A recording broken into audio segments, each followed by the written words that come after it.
Hello, how are you? So today I dug up this English rose bred by David Austin.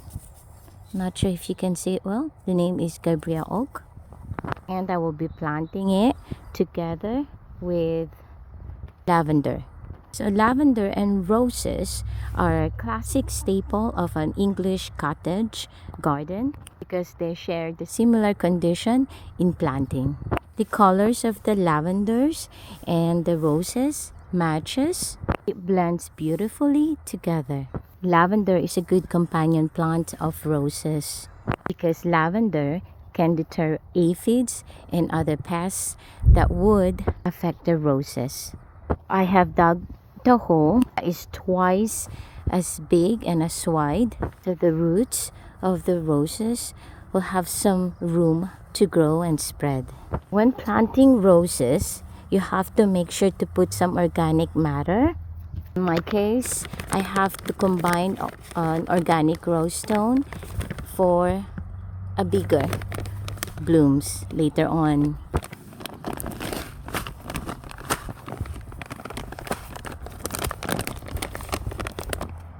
When planting roses, you have to make sure that there's a good drainage and it is placed in a sunny location, or at least 6 hours of direct sunlight. Have to clear the space, some rocks or some weeds. These are plants actually.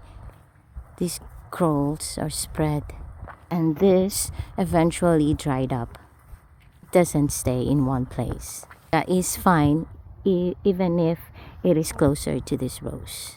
I will be planting two. This is not an ideal distance between two plants. Just have to make sure that it is deeper. Ideally, when you are planting roses, the distance between the two rose plant should be 2 to 3 feet or 5 to 6 if the rose is a climbing rose and has really big roots. And the depth should be 2 to 3 to 4 from the grafted, from here. And again, the depth should be 2 to 3 or 4 from the grafted. If you are putting a nitrogen, whoa, that is, hey crow.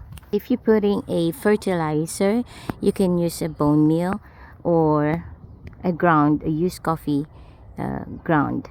I'm distracted with the crow calling me, not me. But be very careful in using fertilizer such as nitrogen because that can burn the roots. And sometimes you don't really need to put fertilizer because the roses doesn't need too much fertilizer. The roots, by the way, doesn't stay. It spreads. Once I'm done planting, I still have to trim this. Roses love acidic soil, like 6 to 7 pH. Make sure you're using gloves when you are putting some fertilizer. Position the roots well so they can spread, or at least have some room to move around so they can thrive best.